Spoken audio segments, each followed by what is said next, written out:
From Christmas in My Heart, Volume 1, edited, compiled by Joe Wheeler, we get a story of the old pioneer times. It's called The Christmas of the Phonograph Records by Sandoz.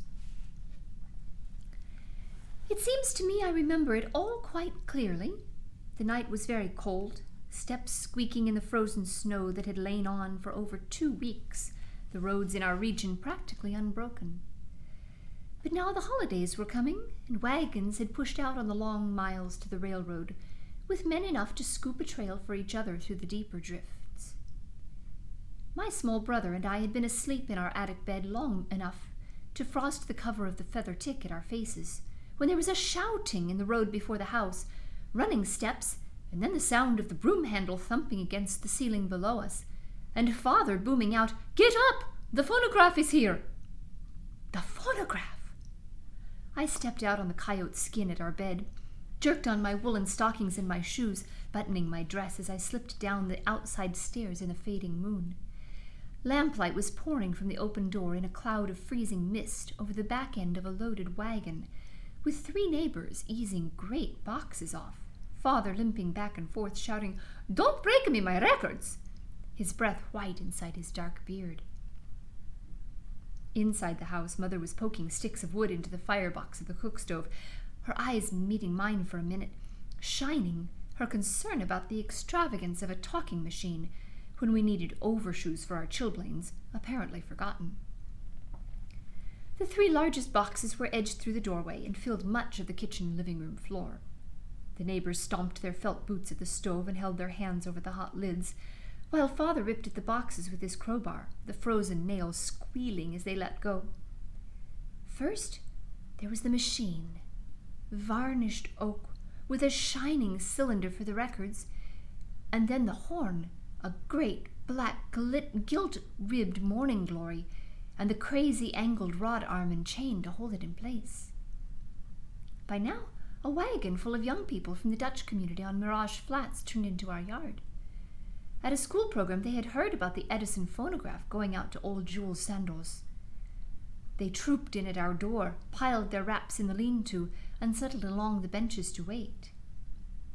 Young Jewel and James, the brothers next to me in age, were up, too, and watching Father throw Excelsior aside, exposing a tight packing of round paper containers, a little smaller than a middle-sized baking powder can, with more layers under these, and still more below.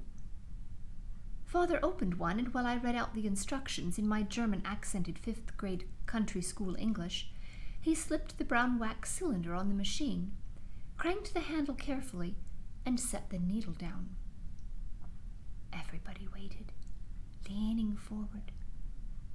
There was a rhythmic frying in the silence, and then a whispering of sound, soft and very, very far away. It brought a murmur of disappointment and an escaping laugh, but gradually the whispers loudened into the sextet from Lucia, into what still seems to me the most beautiful singing in the world. We all clustered around, the visitors, 14, 15 by now, and Mother, too, caught while pouring hot chocolate into cups, her long-handled pan still tilted in the air.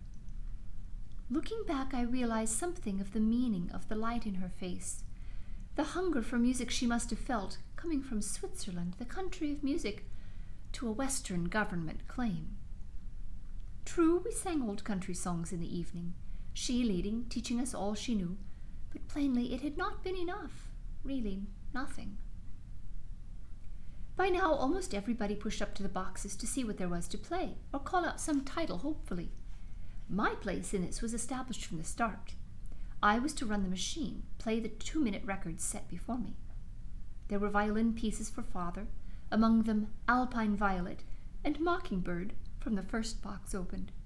Any Rags and Red Wing and I'm Trying So Hard to Forget You for the young people.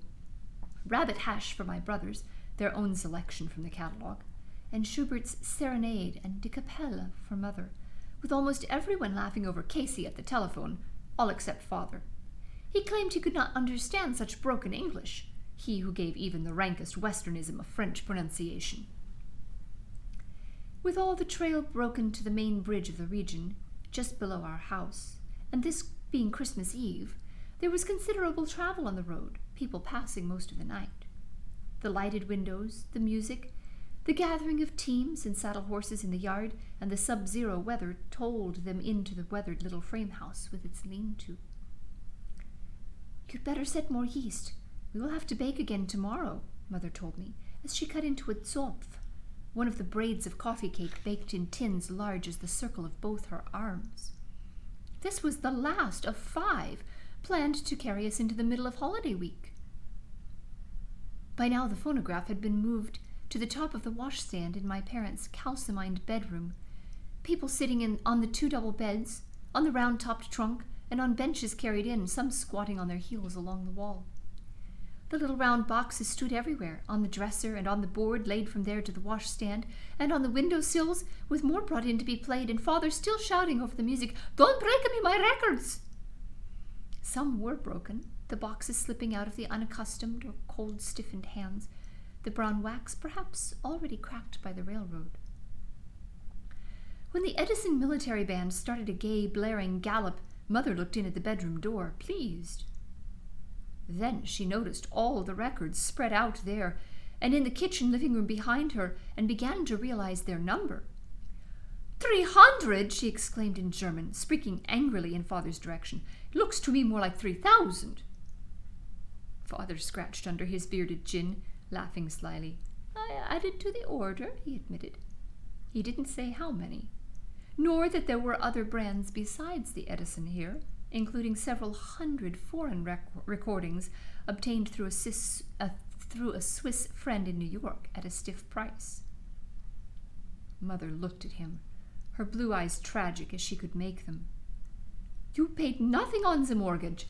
All the $2,100 inheritance wasted on a talking machine." "No," Father denied, puffing at his corncob pipe. "Not all." But Mother knew him well. "You did not buy the overshoes for the children. You forgot everything but your stamp collection, your guns, and the phonograph." "The overshoes are coming. I got them cheaper on time with the guns." "More debts," she accused bitterly. But before she could add to this, one of the young Swiss, Mayer perhaps, or Paul Fry, grabbed her and against the stubbornness of her feet whirled her back into the kitchen in the gallop for the Edison band.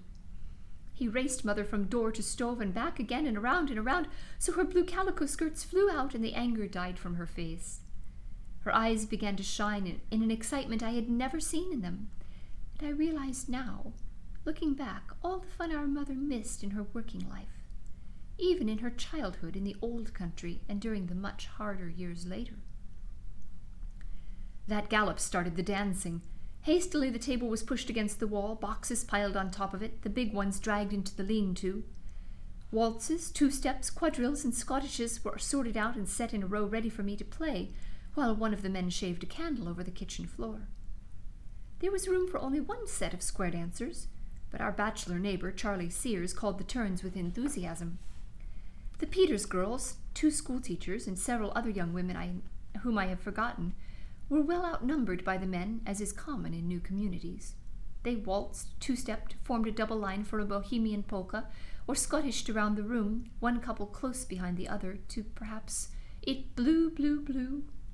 Once Charlie Sears grabbed my hand and drew me out to try a quadrille, towering over me as he swung me on the corner and guided me through the Allemande left.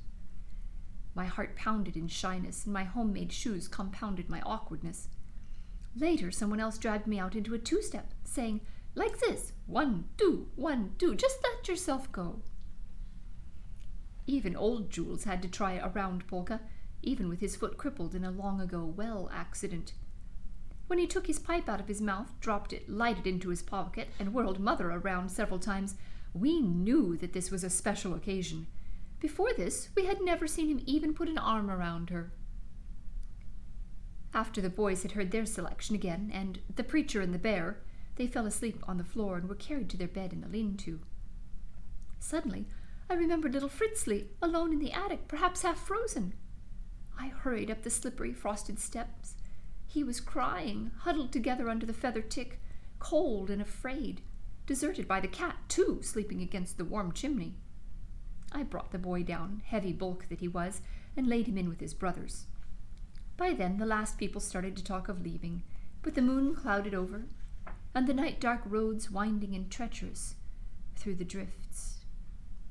Still, those who had been to town must get home with the Christmas supplies and such presents as they could manage for their children when they awoke in the morning. Toward dawn, Father dug out Sempach, a song of a heroic Swiss battle in which one of Mother's ancestors fell, and Andreas Hofer of another national hero. Hiding her pleasure at these records, Mother hurried away. I mixed up a triple batch of baking powder biscuits and set on the 2-gallon coffee pot. When the sun glistened on the frosted snow, the last of the horses huddled together in our yard were on the road. By then, some freighters forced to camp out by an upset wagon came whipping their teams up the icy patch from the Niobrara River and stopped in. Father was slumped in his chair, letting his pipe fall into his beard. But he looked up and recognized the men as from a ranch accused of driving out bona fide settlers. Instead of rising to order them off the place, he merely said, "How?" in the plains greeting and dropped back into his doze. Whenever the music stopped noticeably, he lifted his shaggy head, complaining, "Can't you keep the machine going?" Even if I had my hands in the biscuits. "Play The Mockingbird again," he might order, or a couple of the expensive French records of pieces he had learned to play indifferently in the violin lessons of his boyhood in Neuchâtel. He liked Spring Song, too, and La Paloma, an excellent mandolin rendition of Come Ye Disconsolate, and several German love songs he had learned from his sweetheart in Zurich, who had not followed him to America. Soon my 3 brothers were up again and calling for their favorites.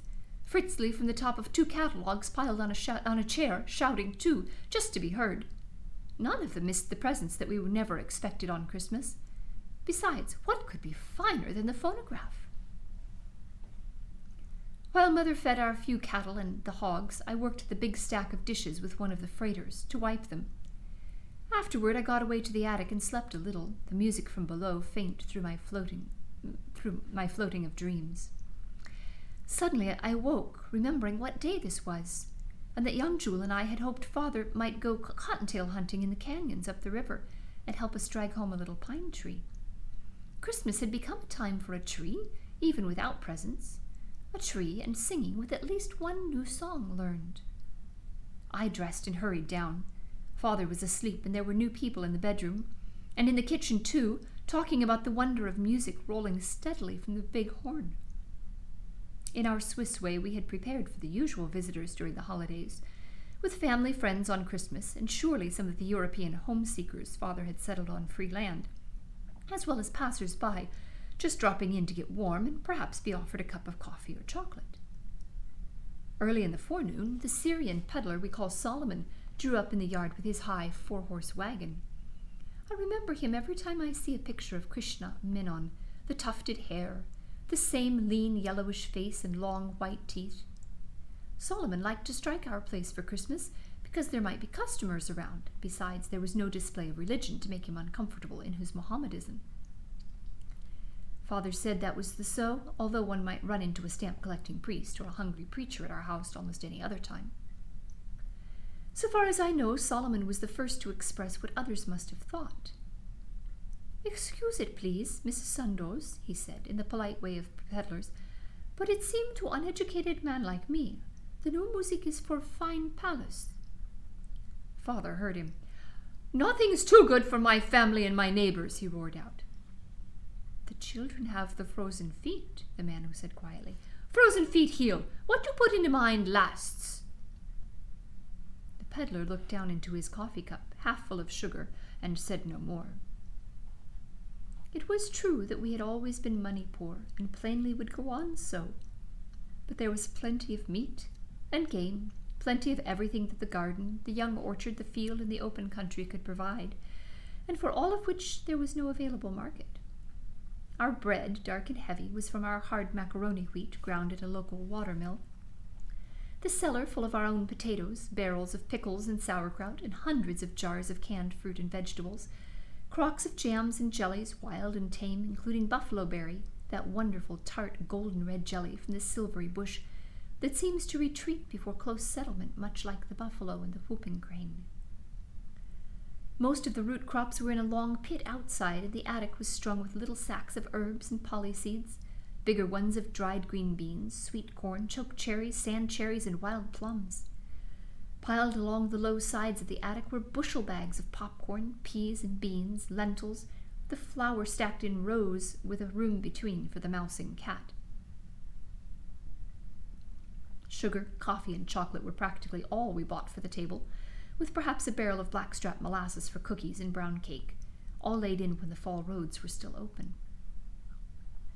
When the new batch of coffee cake was done and the fresh bread and buns, the goose in the oven, we took turns getting scrubbed at the heater in the lean-to, and put on our best clothes, mostly made over from some adults, but well sewn.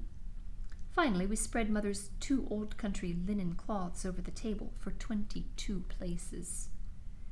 While Mother passed the platters, I fed the phonograph with records that Mrs. Serber and her 3 musical daughters had selected.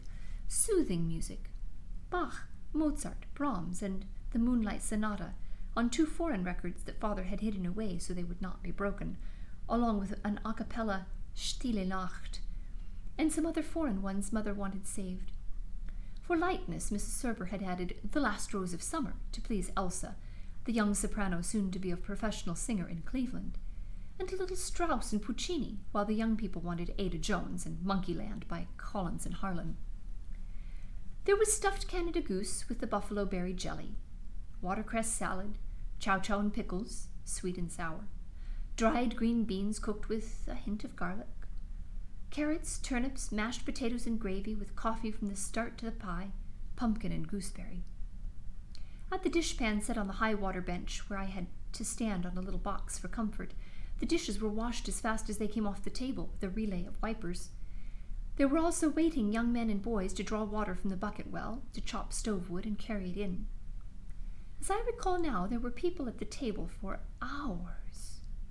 A letter of Mother's says that the latter uninvited guests got sausage and sauerkraut, squash, potatoes, and fresh bread, with canned plums and cookies for dessert. Still later, there was a big roaster full of beans and a side meat brought in by a lady homesteader, and some mince pies made with wild plums to lend tartness instead of apples, which cost money. And all this time there was the steady stream of music and talk from the bedroom. I managed to slip in the Lucia a couple of times until a tart-tongued woman from over east said she believed I was getting addled from all that hollering. We were not allowed to talk back to adults, so I put on the next record set before me. This one, Don't Get Married Anymore, Ma, selected for a visiting Chicago widow looking for her 4th husband, or perhaps her 5th. Mother rolled her eyes up at this bad taste, but Father and the other old-timers laughed over their pipes.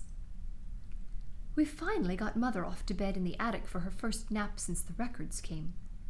Downstairs, the floor was cleared, and the Serber girls showed their dancing school elegance in the waltzes. There was a stream of young people later in the afternoon, many from the skating party at the bridge.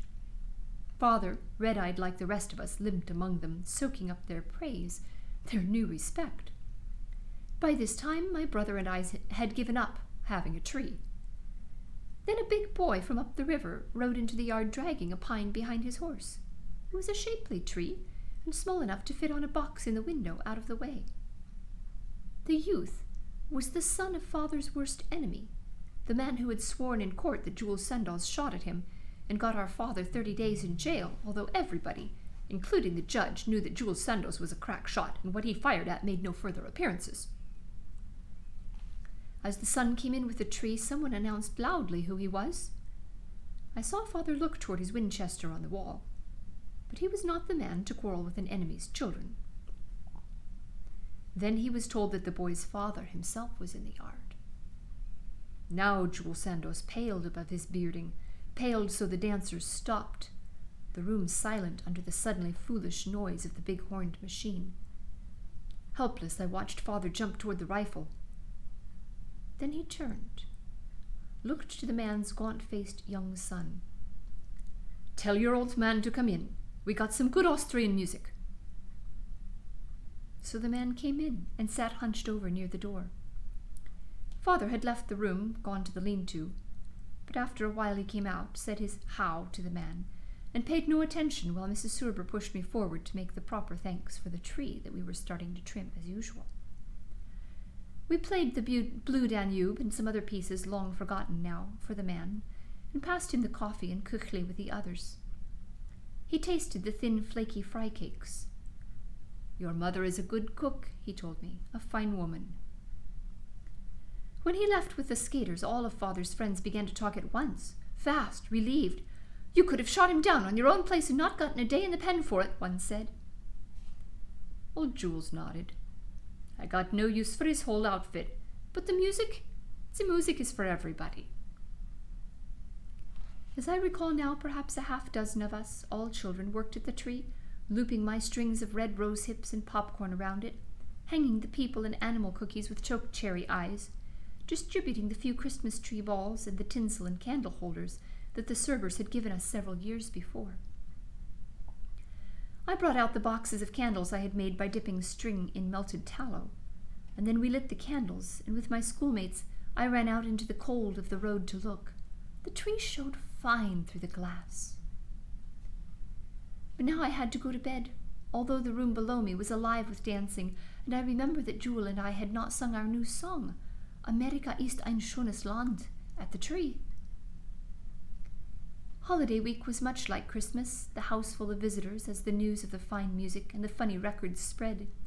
People appeared from 50, 60 miles away, and farther, so long as the new snow held off, for there was no other such collection of records in all of western Nebraska, and none with such an open door. There was something for everybody, Irishmen, Scots, Swedes, Danes, Poles, Czechs, as well as the Germans and the rest, something pleasant and nostalgic. The greatest variety in tastes was among the Americans, from Everybody Works But Father, Arkansas Traveler, and Finkelstein at the Seashore, to love songs and the sentimental Always in the Way, from home and native region pieces to the patriotic and religious. They had strong dislikes, too, even in war songs. One settler, a GAR veteran, burst into tears and fled from the house at the first notes of Tenting Tonight. Perhaps it was the memories it wakened. Many Americans were as interested in classical music as any European, and it wasn't always a matter of cultivated taste. One illiterate little woman from down the river cried with joy at Rubinstein's Melody in F. "I has heard me talking and singing before," she said apologetically as she wiped her eyes, "but I wasn't a knowing there could be something as sweet as that come from a horn." Afternoons and evenings, however, were still the time for the dancers. Finally, it was New Year, the day when the Sandoz relatives, siblings, uncles, and cousins gathered, perhaps 20 of them immigrants brought in by the land locator, Jules. This year they were only a sort of eddy in the regular stream of outsiders. Instead of nostalgic jokes and talk of the family and the old country, there were the records to hear, particularly the foreign ones, and the melodies of the old violin lessons that the brothers had taken, and the guitar and the mandolin of their one sister. Jules had to endure a certain amount of joking over the way he spent most of his inheritance. One brother was building a cement block home in place of his soddy with his, and a greenhouse. The sister was to have a fine large barn instead of a new home because her husband believed that next year Halley's Comet would bring the end of the world. Ferdinand, the youngest of the brothers, had put his money into Wildcat oil stock and planned to become very wealthy. Although most of their talk was in French, which Mother did not speak, they tried to make up for this by complimenting her on the excellence of her chocolate and the golden fruit cake. Then they were gone, hot bricks at their feet, calling back their adieus from the freezing night. It was a good thing they left early, Mother told me. She had used up the last of the chocolate, the last cake of the 25-pound caddies. We had baked up 2 sacks of flour, 49 pounds each, in addition to all that went into the Christmas preparations before the phonograph came. 3/4 of a 100-pound bag of coffee had been roasted, ground, and used during the week. The floor of the kitchen living room, old and worn anyway, was much thinner for the week of dancing. New Year's night, a man who had been there every day, all week, tilted back on one of the kitchen chairs and went clear through the floor. "Oh, the fools!" Father shouted at us all. "Had to wear out my floor dancing!" But plainly he was pleased. It was a fine story to tell for years, all the story of the phonograph records. He was particularly gratified by the praise of those who knew something about music, people like the Serbers, and a visitor from the Czech community, a relative of Dvorak, the great composer. The man wrote an item for the papers saying, "This Jules Sandoz has not only settled a good community of home-seekers, but is enriching their cultural life with the greatest music of the world." "Probably wants to borrow money from you," Mother said. "He has come to the wrong door." Gradually, the records for special occasions and people were stored in the lean-to. For those used regularly, Father and a neighbor made a lot of flat boxes to fit under the beds, always handy, and a cabinet for the corner at the bedroom door. The best, the finest from both the Edison and the foreign recordings were put into this cabinet with a door that didn't stay closed. One warmish day, when I was left alone with the smaller children, the water pail needed refilling. I ran out to draw a bucket from the well. It was a hard and heavy pull for a growing girl, and I hated it, always afraid that I wouldn't last and would have let the rope slip and break the windlass. Somehow, in my uneasy hurry, I left the door ajar. The wind blew it back, and when I had the bucket started up the 65-foot well, our big old sow, loose in the yard, pushed her way into the house. Horrified, I shouted to Fritzley to get out of her way, but I had to keep pulling and puffing until the bucket was at the top. Then I ran in. Fritzley was up on a chair, safe, but the sow had knocked down the record cabinet and scattered the cylinders over the floor. Standing among them as in corn, she was chomping down the wax records that had rolled out of the boxes, eating some, box and all. Furiously, I thrashed her out with the broom, amid squealings and shouts. Then I tried to save what I could. The sow had broken at least 30 or 35 of the best records, and had eaten all or part of 20 more. La Paloma was gone, and Traumrei, and Spring Song, Evening Star, too, and half of Moonlight Sonata, and many others, foreign and domestic, including all of Brahms. I got the worst whipping of my life for my carelessness, but the loss of the records hurt more, and much, much longer.